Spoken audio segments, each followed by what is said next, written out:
Hey friends, welcome back to IOIO review, and this is going to be the third out of four. And today we're going to cover the rest of the tasks that were given, and part four will be the pirate. So stay tuned for that one.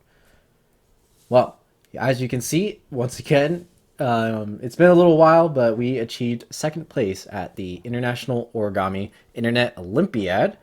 And today we're going to be going over some of the other parts of the tasks that aren't representational and that aren't tessellations, although you'll see they're a little bit different, which is one really cool thing about this competition where you really get to touch many different avenues of origami.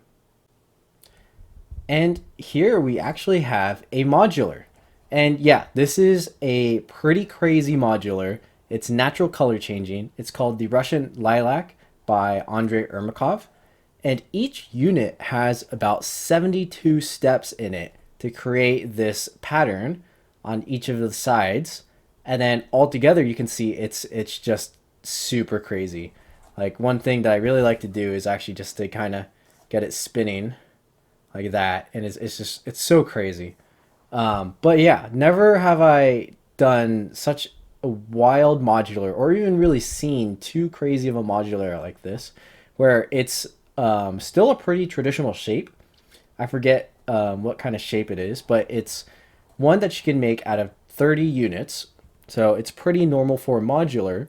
It's just that every unit is pretty crazy of itself. So when I was doing this, each one took about 45 minutes to fold cleanly.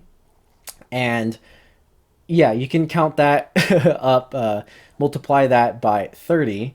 But there was also time spent to cut each of these squares into hexagons and folding them into a grid before even starting to fold. And so by the time I completed about half of the modules, I had the unit memorized. I had all 72 steps memorized, and I could just kind of go for it.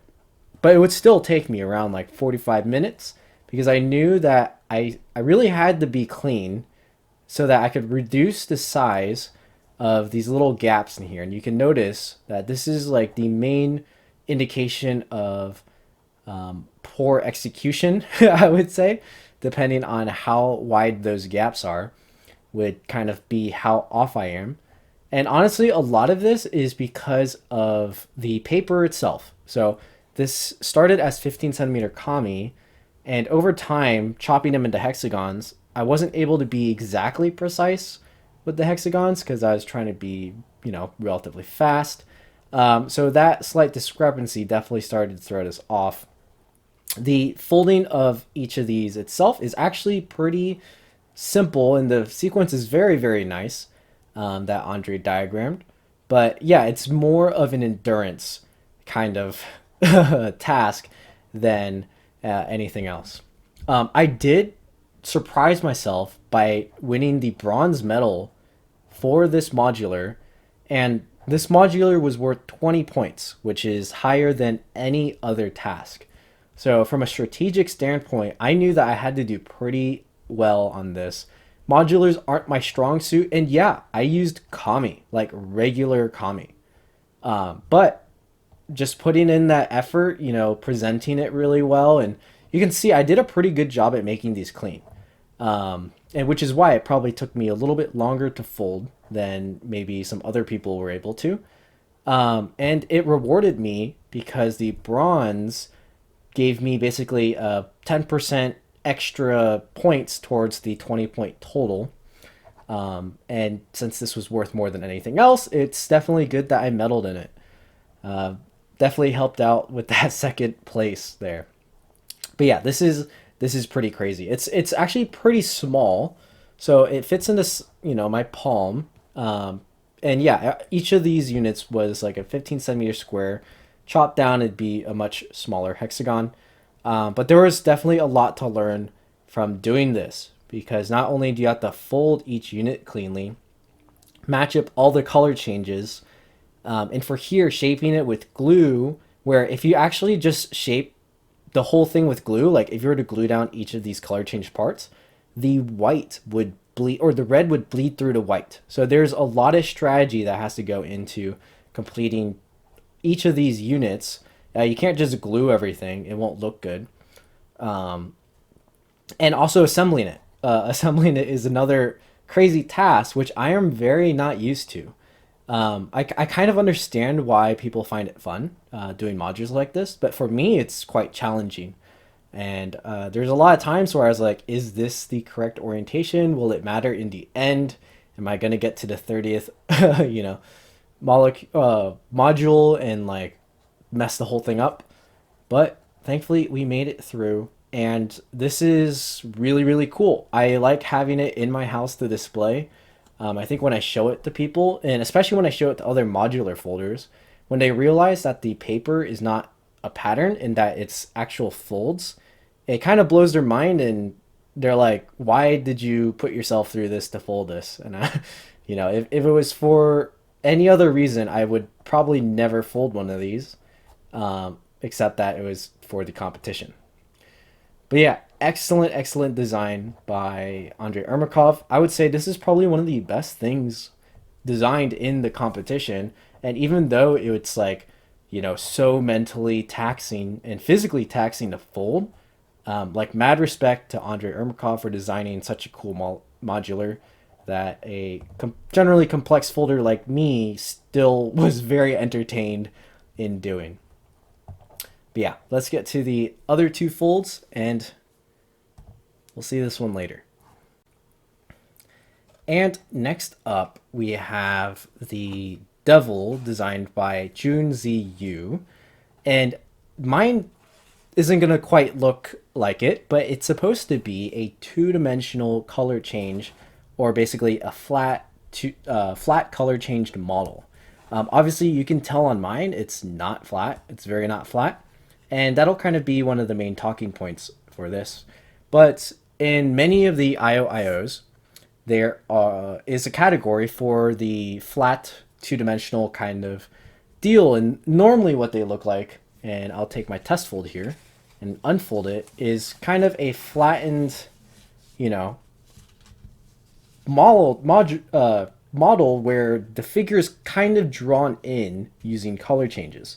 So this is very different than your normal representational design. It does fit into the diagrammed category of the competition, but as a task and as like a paradigm of itself, it's very, very different than what you would normally make, such as like the deer or the moose or the squid or any of the others. Now, when I saw this, I remembered from the last IOIO that there was a scorpion, and the scorpion was actually one of the challenges that I did fold during that IOIO.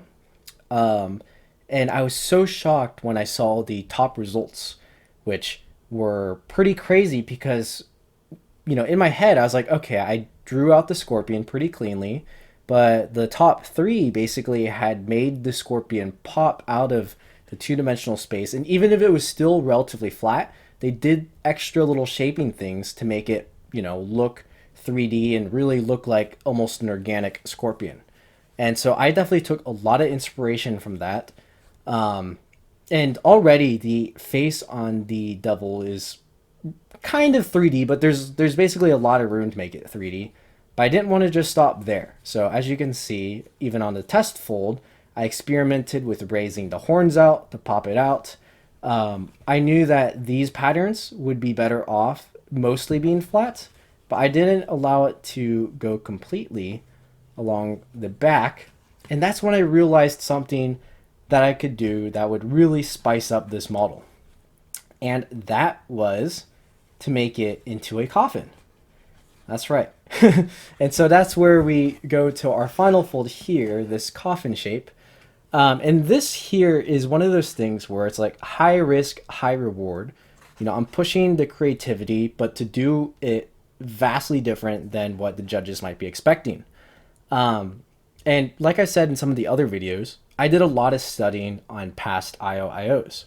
And doing really creative changes like this isn't always, you know, well received. Sometimes it's just a little bit off, or it takes away from the model that it scores lower than some of the ones that just stuck to the design but shaped it even better, you know?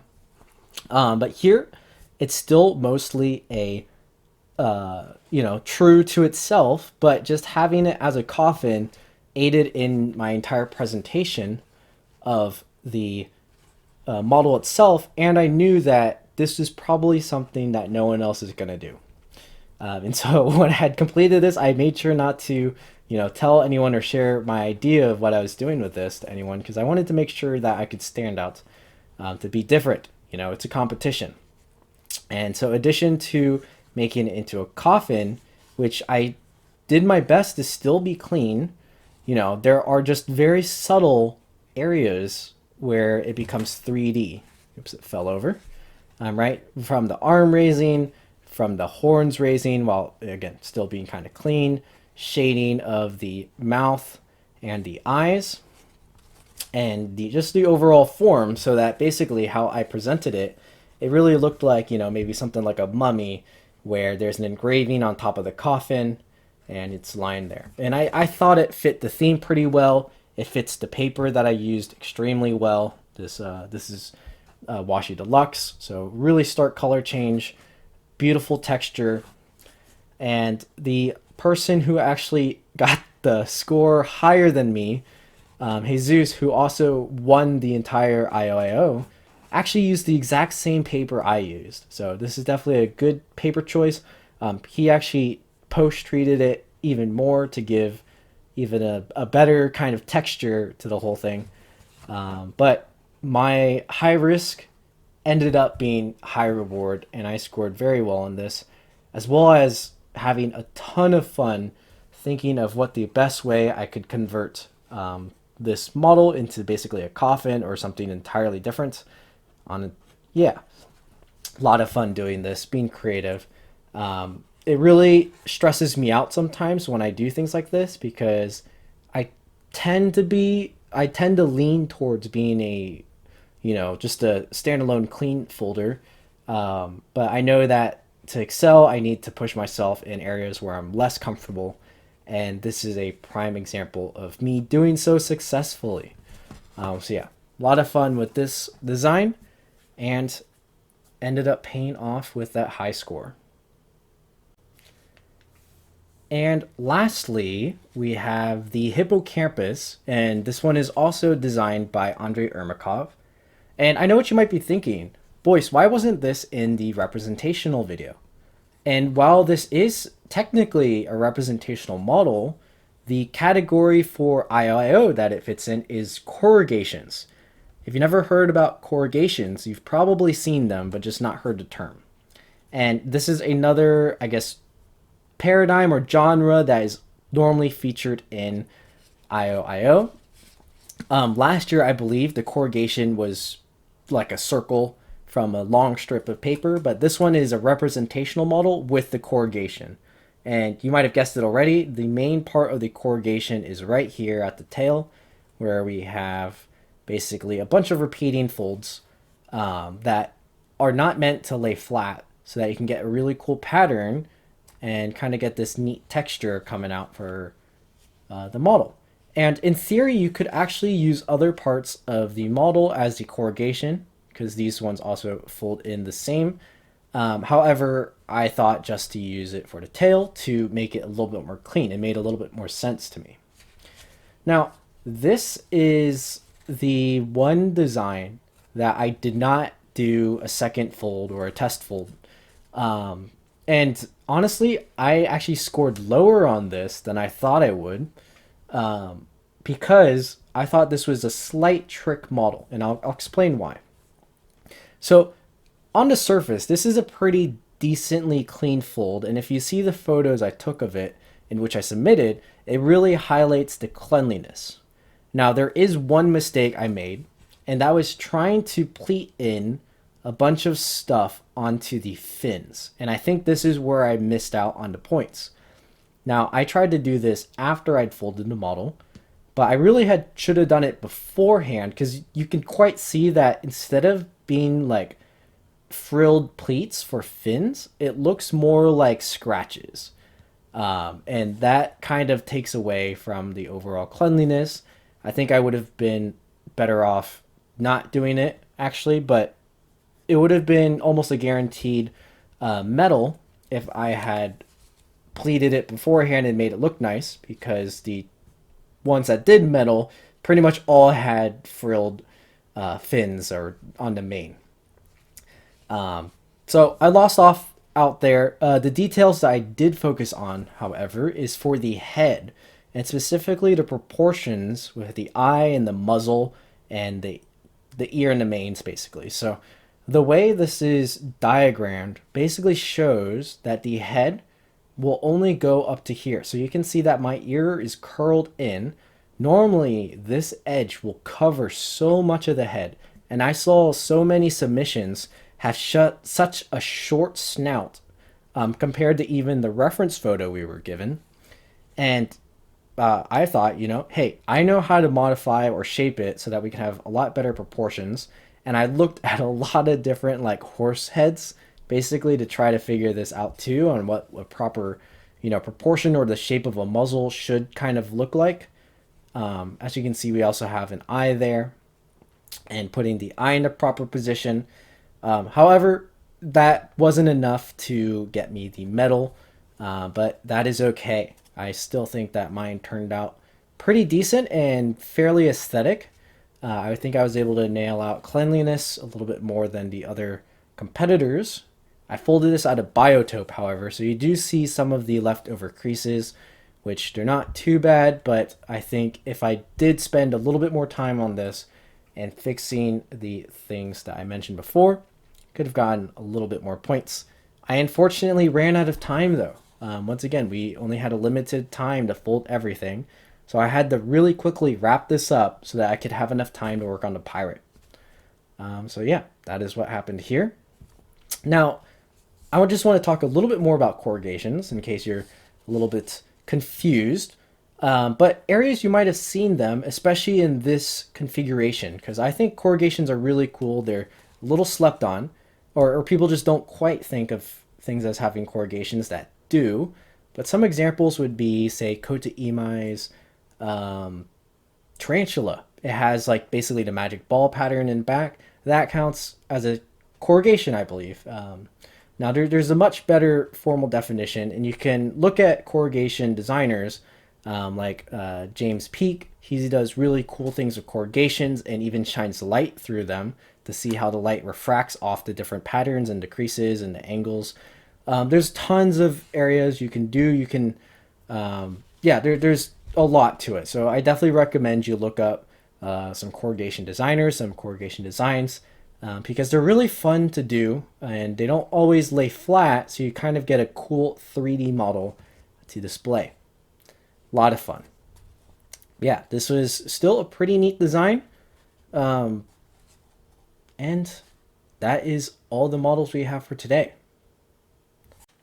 So we had 3 different models of 3 different basically origami genres, or even design paradigms, because to design something like this is vastly different from this, and also extremely different from this, which this is borderline this, but as a modular. And then corrugation, this is like the representational part is closer to this, but it's still different.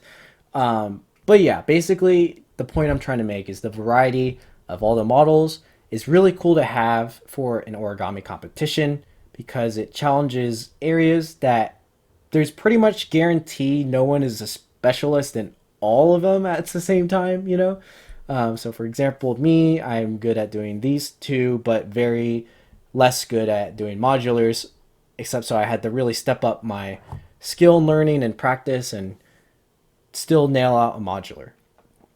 But yeah, that's one of my favorite things about IOIO. And I hope you guys learned something just about me describing how I approached each of these tasks, so that, say, if you're ever in an origami competition, you have some extra ideas on what you can do to really stand out and be competitive. Which, speaking of origami competitions, right now I am hosting the OBB competition number 2, where there is a representational division, which would be an insect, and then there's actually a tessellation division, which is a very creative and competitive tessellation molecule definitely go check that out. I'll have the links in the description. Thank you guys for watching. If you stayed all this way, definitely drop a comment. Let me know which of these you like the best or what scares you the most, I guess. And we'll wrap up this series with the next video, which will be dedicated to the pirate and how I designed a pirate, what are the pros and cons about it. And yeah, that'll end up our IOIO review 2021, although it's 2022 right now. But yeah, thank you guys so much for watching. I'll see you in the next video. All this origami, all this origami, all this origami got me going kamikaze now.